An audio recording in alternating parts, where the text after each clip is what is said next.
Bueno, vamos a relacionar entonces los distintos fundamentos de los sistemas representativos con los elementos de geometría proyectiva y homologías. Aquí tenemos, por ejemplo, un cubo, es una figura muy sencillita que nos puede servir para entender realmente lo que vamos a hacer, ¿no? Imaginemos, por ejemplo, este cubo que está a cierta altura, ¿no? Entonces hago aquí un boceto de ese cubo, entonces tengo una cara cuadrada, tengo otra, por supuesto lo estoy poniendo en perspectiva sonométrica, ya que las líneas aparecen paralelas, y ese cubo que está más o menos en esta posición se proyecta sobre un plano, de manera que aquí se proyecta solo mediante una cara cuadrada. Como vemos, es una proyección ortogonal, ¿no? Esto podría ser la proyección en planta de la figura y por tanto todo el cubo se transforma en este cuadrado. Bueno, aquí si por ejemplo tenemos dos unidades de altura, vamos a poner aquí un 2, ahora al proyectar en cierta dirección, vamos a poner por ejemplo en esta dirección, de manera que esta unidad la coloquemos aquí, pues ahora vamos a decir que por ejemplo vamos a proyectar este punto aquí. De esta manera la forma esta que está por detrás, o sea toda la cara esta de atrás, será tal que el cubo tiene ahí esa proyección en planta y ya la vamos a poner, esta proyección que coincide aquí en planta, y la vamos a poner aquí. O sea que lo único que he hecho ha sido proyectar esta cara sobre un plano, imaginemos que esto es un plano, y de esa manera pues esta arista se proyectará según, como vemos aquí. Vamos a proyectar esto aquí, traemos por aquí esta arista y entonces tenemos aquí ya la proyección de esa figura. Bueno, alguien se habrá dado cuenta de que esto es una proyección oblicua de esta figura, ¿no? Para que se entienda mejor, pues si por ejemplo este punto vamos a hacer visto desde arriba, pues la cara que se verá realmente será esta de aquí. Entonces, para diferenciarlo bien, voy a poner aquí esta cara en otro color, ¿no? En este caso sería la cara naranja, ¿no? Se proyecta y entonces la cara superior se proyecta sobre este plano aquí, ¿vale? Bueno, alguien se habrá dado cuenta también de que esto es la proyección oblicua, ¿no? Mediante líneas paralelas. Pues si nos fijamos, las líneas de dirección de la proyección de cada uno de los puntos son paralelas y entonces decimos que la proyección es cilíndrica, ¿vale? Bueno, también vemos que la proyección es oblicua. Esta proyección era ortogonal, que quiere decir que forma 90 grados con el plano de cuadro, que es este, el plano del papel, ¿no? Esto, si lo viéramos aquí en la figura de forma práctica, pues diríamos, este objeto se proyecta aquí, por ejemplo, según este cuadrado.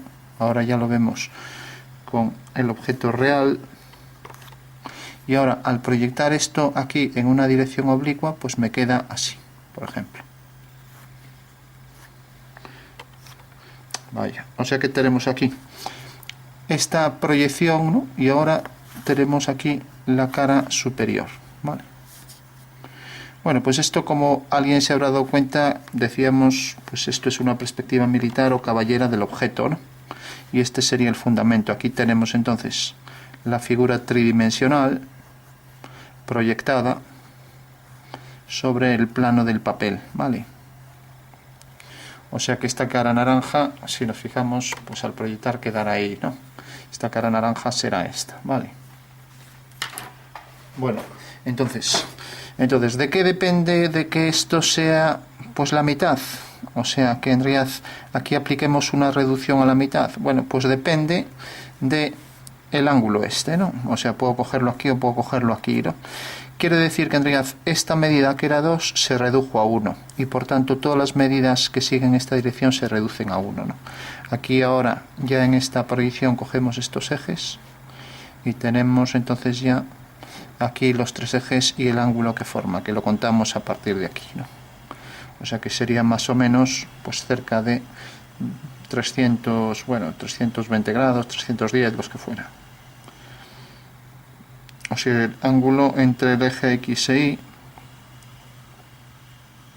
X o Y, el ángulo entre X e Y es 310 grados. Y luego la reducción que aplicamos sobre el eje Y, pues era 1/2. Bueno, recordamos que este fundamento que acabamos de explicar, pues nos valía para tanto la caballera como la militar. ¿Y qué diferencia había? Pues que la caballera, aquí la figura la veíamos desde abajo, según esta perspectiva, pero la militar sería esto, ¿no? Y la caballera sería esto. O sea que basta con variar la posición de la figura, ¿no? Bueno, pues ¿qué tenemos aquí geométricamente? Bueno, tenemos una figura, esta de abajo, esta cara cuadrada que se proyecta de manera que aquí tenemos una cara idéntica. Entonces decimos que es una identidad, ¿vale? Pero también es una homotecia afín, que significa que en realidad hemos trasladado y realmente la traslación de la figura nos provoca una figura exactamente igual, ¿no? Bueno, pues ese es otro nombre técnico, y definir los nombres técnicos para las distintas perspectivas nos facilita poder entender el fundamento y otras cuestiones como la siguiente. Si yo, por ejemplo, pregunto si una esfera, cómo se representa o cómo aparece en una perspectiva caballera, imaginemos una esfera aquí que sea inscrita en el cubo y tangente, por ejemplo, en los puntos medios de cada cara, ¿no? Pues necesariamente, como esto es una proyección, aparte de cilíndrica, también es oblicua, y esto es algo genérico para las dos perspectivas, para la caballera y militar, pues tenemos que necesariamente, al ser oblicua, al proyectar de forma oblicua una esfera sobre un plano, como es la intersección de ese cilindro circunscrito con el plano sobre el que se proyecta, necesariamente siempre el contorno de esa figura esférica será una elipse, ¿vale? Por ser proyección oblicua. Fundamento del tema de identidad y de la homotecia afín, que escribiremos así. Ahora vemos la relación entre este fundamento para esta perspectiva con, por ejemplo, una perspectiva cónica. Teníamos en la perspectiva cónica, simplemente era un plano de proyección que lo cogíamos de 90 grados respecto al plano del suelo, el plano geometral, que era este. Conste que podemos cogerlo con cualquier ángulo, ¿no? Pero bueno, para facilitar las cosas y siguiendo los métodos de la perspectiva cónica, pues los cogíamos de forma que fueran entre sí perpendiculares, ¿vale? Bueno, pues tenemos entonces aquí dos planos que se cortan con un ángulo de 90, y para que se entienda mejor, entender que esto está por delante, y entonces ahí, pues por ejemplo, podría provocar una sombra, y esto entender también que, bueno, es un plano en el suelo, y aquí, por ejemplo, entender aquí que un plano y otro están separados, y ahí a lo mejor no llega tanta luz, ¿no? Bueno, pues con esto a lo mejor se entiende mejor en el espacio ya la configuración. Bueno, una vez que teníamos ese plano, ya sabemos que en perspectiva cónica, pues teníamos, por ejemplo, la posición del cubo en una posición cualquiera. Vamos a ponerla aquí, así. Y ese cubo se proyectaba desde un punto, por eso aquí era una proyección cilíndrica, aquí ya es cónica. Proyección cónica, que quiere decir que se hace desde un vértice. Y entonces, si quería saber en realidad cómo se proyectaba este cubo sobre ese plano, pues lo único que tenía que hacer era calcular la intersección de cualquier rayo visual, o sea, cualquier línea que uniría el punto de vista con el objeto. Vamos a coger este, por ejemplo, o este. Entonces hago ese imaginario rayo visual, proyecto el punto de vista sobre el plano geometral, el del suelo. Aquí tengo la proyección del punto de vista, y necesariamente el plano que pasaba por V pasaba por este punto y necesariamente cortaba al plano del suelo según este plano, ¿no? Y según este plano vertical. Entonces este plano vertical corta este otro según esta recta.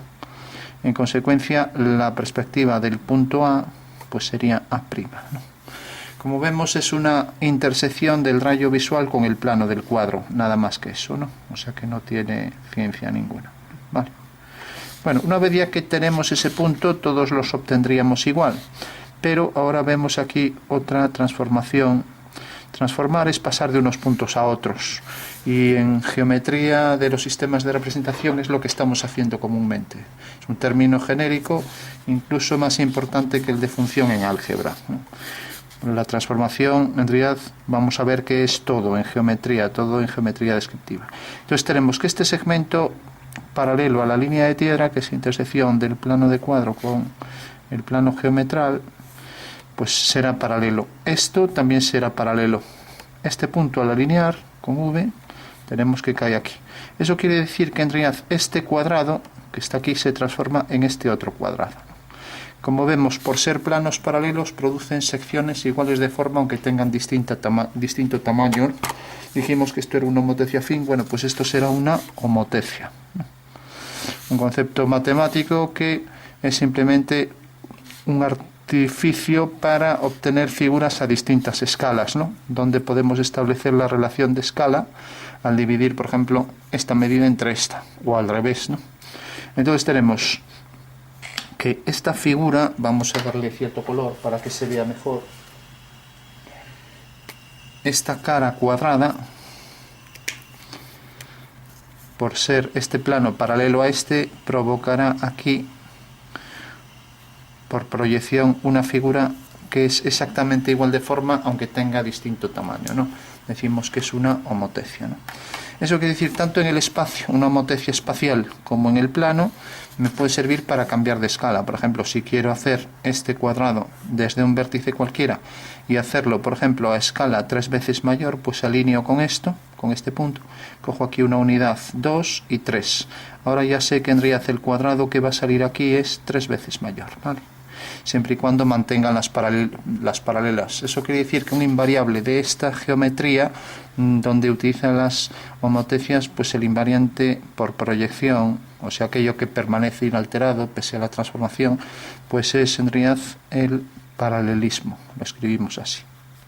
Vale, entonces tenemos que si alineamos esto con esto, necesariamente, si está bien dibujado, igual que esto es 3 veces esta medida la he triplicado, pues también esta también saldrá triplicada, 1, 2, 3, con lo cual ahí tenemos ya, y todos los vértices están alineados, ¿vale? Entonces, cualquier transformación de este tipo, sea homotecia afín, homotecia o afinidad sin más, siempre otro invariante no solo es el paralelismo para las homotecias, sino que sería la alineación de puntos. Eso quiere decir que este punto se transforma en este en este, etcétera, este en este, y como decíamos, OC partido OC' es una relación constante y sería lo mismo que OA partido OA', etcétera, ¿no? Bueno, pues una transformación por planos paralelos que producen secciones iguales de forma aunque de distinto tamaño. Se dice en geometría también proporcionales y semejantes. Aunque hay pequeñas variables, por ejemplo, semejantes, pues sería, estas son homotéticas porque es una transformación directa que hace corresponder los puntos y transforma la figura pequeña en la grande. Ahora bien, si yo cojo esta figura y la giro, imagino, hago centro aquí, hago este giro, entonces aquí, por ejemplo, el cuadrado viene a parar aquí, bajo un giro de 30 grados, ¿no? Es una transformación de esa figura, y como vemos, esta y esta siguen teniendo la misma forma, son semejantes, por tanto, o sea, es un movimiento, la homotecia más ese movimiento, y decimos que son semejantes. Ahora bien, ya no son homotéticas porque no están alineadas como estaban las dos originales, ¿no? Bueno, pues esa sería una sutil diferencia. Una vez que entendemos ya la homotecia, y aquí, pues ¿dónde se darían las homotecias? Bueno, tenemos una homotecia afín que es exactamente lo mismo, pero, y ahora ya entendemos una cosa muy importante, si nos fijamos aquí hemos transformado esta figura en esta otra, en una más pequeña. En este caso, la transformación también la hicimos, pero si yo cojo este punto de vista y lo empiezo a alejar cada vez más, llega un momento en que estas líneas, que son concurrentes en V, llegan a ser paralelas, ¿no? O sea que realmente al ser paralelas, pues se produce este efecto. Entonces, en realidad, esta homotecia afín sería exactamente lo mismo que esta homotecia, pero todas estas líneas de proyección hacen que el punto de proyección V esté en el infinito, ¿vale? Entonces podemos decir que las paralelas se cortan en ese punto del infinito, ¿de acuerdo? Bueno, vemos ya una relación entre cuestiones de homología, estudiadas en geometría proyectiva, con cuestiones de las perspectivas, ¿no? Y cómo transformar ahora una perspectiva cónica en una perspectiva por proyección oblicua, de manera que el punto de vista vaya hacia el infinito. Entonces dejaremos de estar en cónica y estaremos ya en una proyección como puede ser la caballera. Vamos a poner, esto es caballera, lo ponemos así. Mientras que en militar tenemos que, esto si nos fijamos, imaginamos pues lo que decimos muchas veces, una lámpara hueca y aquí debajo la bombilla, lo estamos viendo desde abajo, ¿no? Y ahora la militar tenemos que es esta. Ahora nos olvidamos de este detalle y tenemos aquí una casita y aquí una ventana, ¿no? Entonces el tejado vendría, por ejemplo, por aquí. Aquí tenemos el ejemplo de una perspectiva militar, ¿no? O sea que en realidad veríamos esto como desde arriba y estamos viendo el tejado de la casa aquí, ¿no? Con los dos faldones, ¿no? Bueno, dos ejemplos a partir de una misma perspectiva, ya que la militar y caballera son la misma, lo único que se varía es la posición de la figura y por tanto de los ejes, ¿no? Bueno, tenemos entonces esta transformación homotética y vamos a hablar de una transformación más interesante, la homológica, que abarca pues la homotecia, la afinidad y la homotecia afín. Imaginemos, por ejemplo, que voy a hacer la representación de todo el cubo. Para entenderlo vamos a coger otros colores. Entonces voy a coger la cara superior y la proyecto sobre el plano de cuadro. Necesariamente, como las paralelas se cortan en infinito, la proyección de estos puntos seguirá esta dirección y tendrá esta fuga. Eso quiere decir que realmente la proyección de esta línea irá hacia esta fuga. La proyección de esta línea irá también hacia esa fuga. Vale. Bueno, y por tanto, si quiero obtener también la intersección de esto, pues puedo hacerlo de muchas maneras. Si quiero, puedo prolongar esta línea hasta aquí. Y si nos fijamos, esta línea de abajo, pues va a ser una línea que pasa por este punto y pasa por este punto. O sea que será esta que viene por aquí. Necesariamente, si ahora proyecto esto hasta aquí, estoy trasladando este segmento hasta el plano del cuadro, al alinearlo con esta fuga, pues también tendré que, efectivamente, al unir este punto con este, pasa por aquí. Bueno, de esta manera ya tengo localizado este punto y también podría localizar este de varias formas. Si quiero, por ejemplo, pues hago una línea, lo voy a hacer en otro color, hago una línea, por ejemplo, por aquí a 45 grados, ya que esto es una cara cuadrada, ¿no? Bueno, lo voy a hacer en verde, ya que ahí es rojo sobre rojo y no se ve. Entonces tenemos esta línea, la proyecto y necesariamente caerá sobre la horizontal por aquí. Eso quiere decir que si esta línea sigue esta dirección, por V las paralelas, como tienen un punto común, imagen en infinito, eso quiere decir que la proyección de esta línea sobre este plano será una línea que sale de la traza, o sea, del punto de intersección de la recta con el plano. Entonces alineo este punto con este y ya tengo que esa es la recta. En consecuencia, el plano este del cuadrado corresponderá a este. Vale. Y ya sé entonces que necesariamente la perspectiva de este elemento superior verde, de esta cara verde, pues será esta de aquí. Bueno, ¿qué podemos deducir aquí como nuevo tema de homología? Pues uno mucho más importante y genérico, y es que realmente al haber hecho esta línea, si nos fijamos, esta línea que viene por aquí,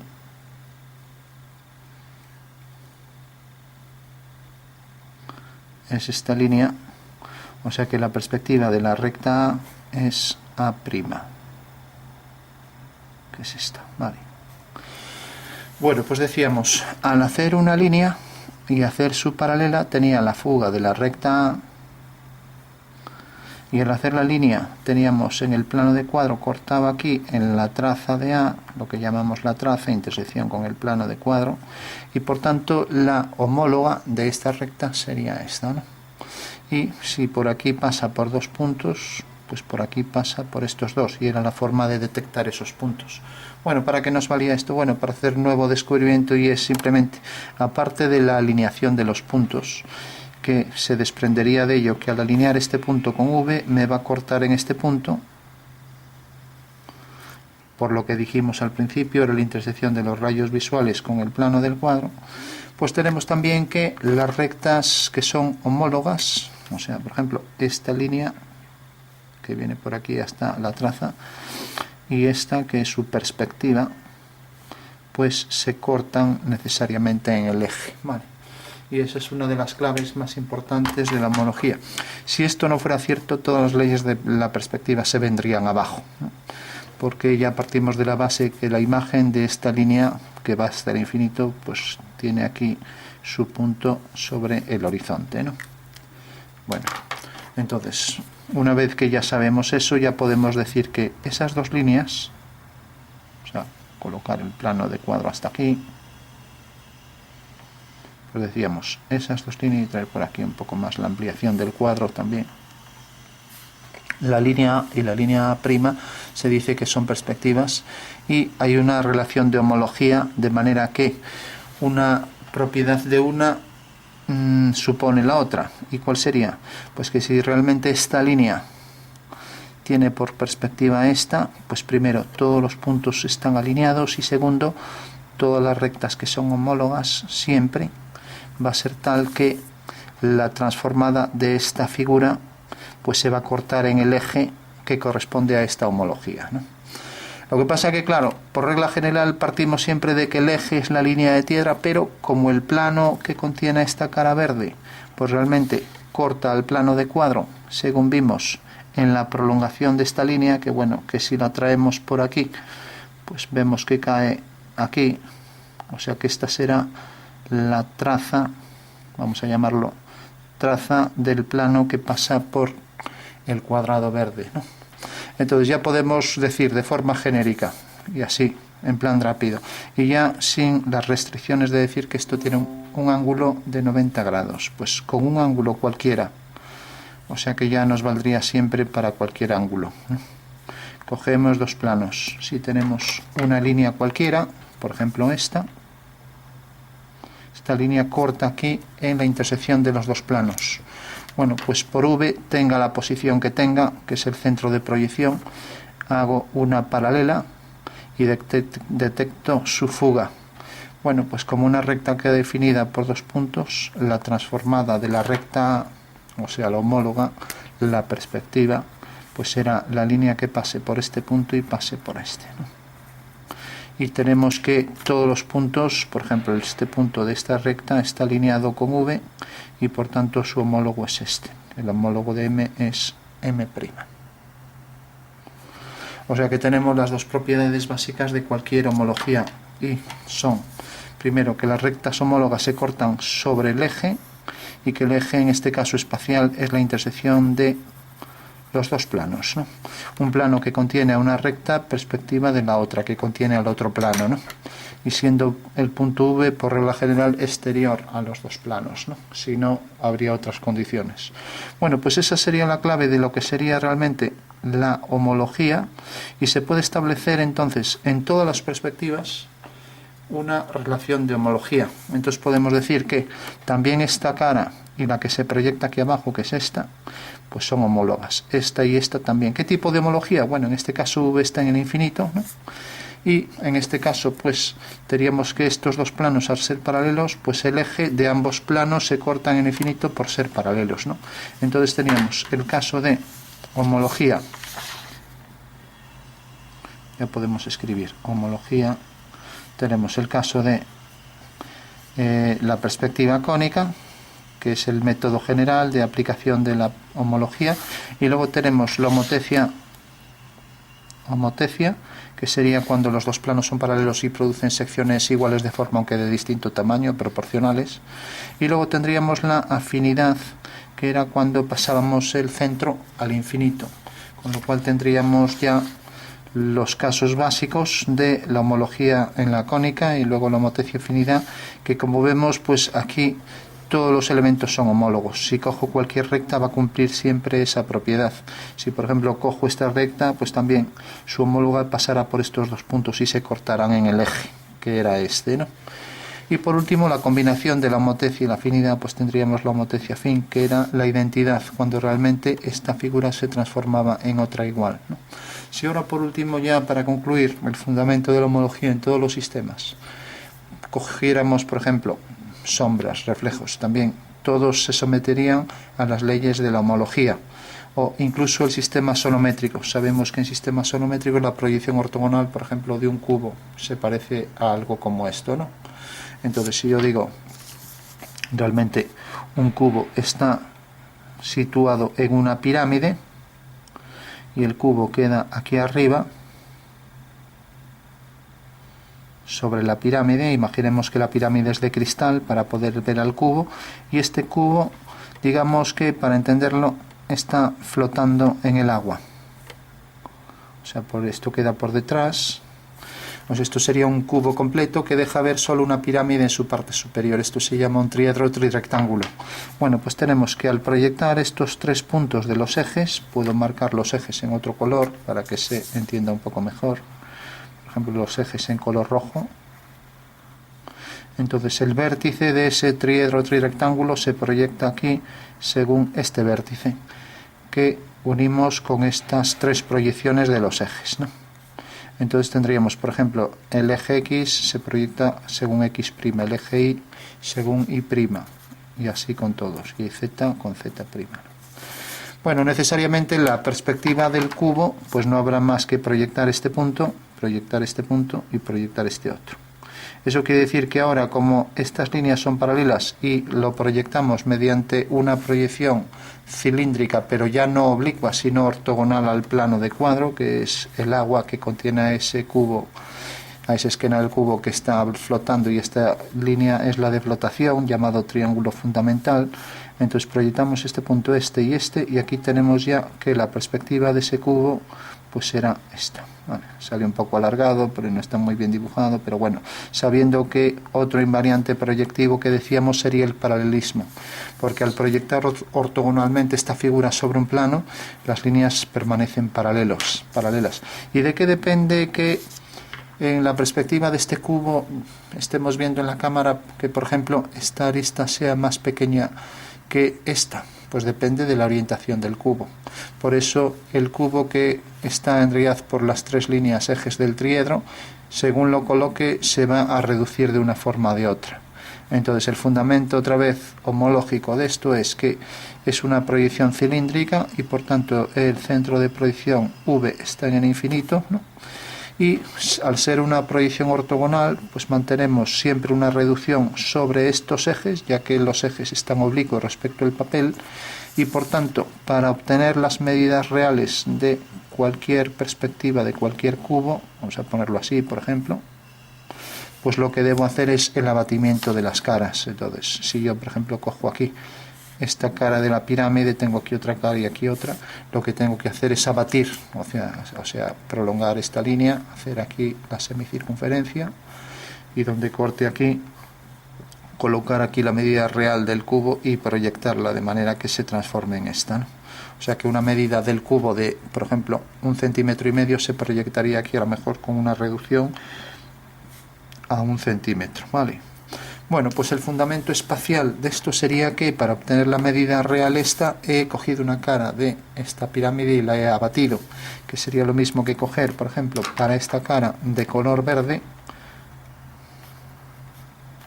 coger aquí esta cara y hacer un giro de esta cara, de manera que al colocar aquí la cara cuadrada, ya sobre el plano de cuadro, el plano del agua, el plano de proyección, pues ahora colocando aquí esto en verdadera magnitud puedo proyectar esta medida y ver cuánto se reduce, ¿vale? Y lo mismo, puedo proyectar esta y ver que realmente esto que era de 1,5 se proyecta aquí según una reducción a 1, por ejemplo, ¿no?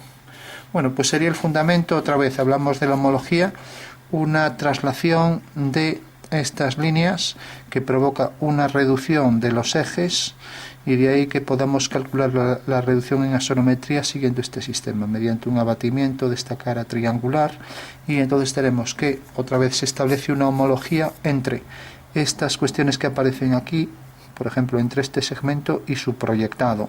Ambos están relacionados en una afinidad, que quiere decir que V está en el infinito, entonces ya podemos poner la homología en la que el punto de proyección está en infinito, decimos que es una afinidad.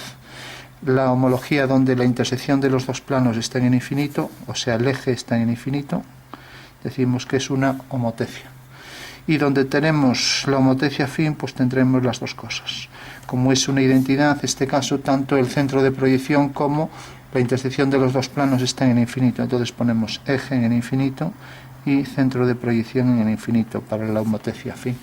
Bueno, de esta manera hemos relacionado ya el fundamento de los sistemas con las proyecciones y las homologías. Por último, solo pensar que cualquier transformación espacial, hablábamos de sombras, de reflejos, ¿no? Pues también seguirían las leyes de la homología. Eso quiere decir que si, por ejemplo, este cubo tiene su sombra proyectada aquí, vamos a ponerlo aquí, la sombra de este cubo, manteniendo esta paralela a esta, entendemos que es una sombra solar, los rayos se consideran paralelos, entonces tenemos que la sombra de esa figura, vamos a ponerlo para que se entienda mejor, pues sería la sombra propia del objeto, que es esto, y la sombra que proyecta sobre el suelo. Vale. Entonces ese objeto, vamos a darle aquí más oscuridad, por ejemplo, si esto reflejara, pues en realidad el reflejo sería más intenso ahí, superponiéndose el reflejo a la sombra, como aparece ahí, ¿no? Bueno, pues aquí vemos otro ejemplo de homología, la traslación de toda la cara superior hacia abajo, que hace duplicar esto hacia aquí, es una identidad, una homotecia fin, y la traslación de esta cara superior que se proyecta aquí abajo, pues es una afinidad, ¿no? Ya que es una traslación de forma oblicua, y también es una homotecia, ya que los dos planos son paralelos, o sea que tendremos que es una identidad, una homotecia afín, ¿vale? Entonces, tanto el tema de las sombras como la reflexión se someten a las leyes de la perspectiva, y vuelve a pasar lo mismo, que realmente al proyectar este punto tiene aquí la traza. Eso quiere decir que su perspectiva, haciendo una paralela, será esta línea que viene por aquí hacia la fuga. Y como esta también sigue las leyes de la perspectiva y corta aquí, pues necesariamente pasa por este punto, aquí pasará por este punto, y tenemos entonces que la perspectiva de esta sombra pues será esta de aquí. Ya no calculo aquel punto de atrás, pero bueno. Entonces tendríamos que la sombra de ese cubo pues sería esto, ¿vale? Y como vemos, vuelve a someterse a las leyes de la homología, que decíamos que si una recta se cortaba en el eje, intersección de los dos planos, pues también aquí su homóloga se cortaría en el eje. Y si esta sigue esta dirección hacia F, pues esta también. Con lo cual establecemos ya una relación de homología entre esta forma, que es la sombra de la figura, y su configuración perspectiva, que es una representación homológica de esa figura transformada. Bueno, pues este es el fundamento de elementos de geometría proyectiva. Primero en proyección central, o sea, proyección desde un punto. Ese punto va al infinito, se transforma en cilíndrica oblicua, en este caso, y podría ser también una cilíndrica ortogonal, caso de asonometría. Caso de asonometría del cubo, que no es más que este cubo sobre una pirámide que se proyecta ortogonalmente un plano. Entonces podríamos buscar una afinidad física. El Sol está tan lejos, los rayos se consideran paralelos, entonces el Sol está encima y provoca esta sombra. Es la sonometría ortogonal o perspectiva sonométrica. El Sol está a un lado, provoca bien la caballera o la militar. Y en vez del Sol cogemos un punto de luz cercano y tenemos que proyectar esta figura sobre esto, ¿no?